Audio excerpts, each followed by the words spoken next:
Hello दोस्तों, नमस्ते, प्रणाम। हम प्रकाश प्रेमी। देखी ई मालती चौहान के ऐसे ना करे के चाहत रहे।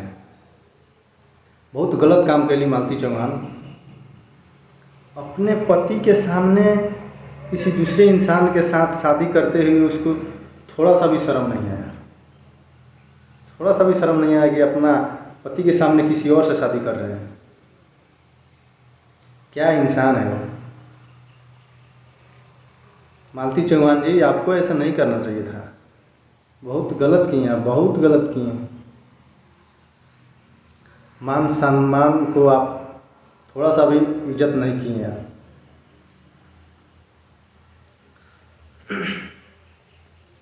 देखिए अभी कितना तकलीफ में वो इंसान है, फिर भी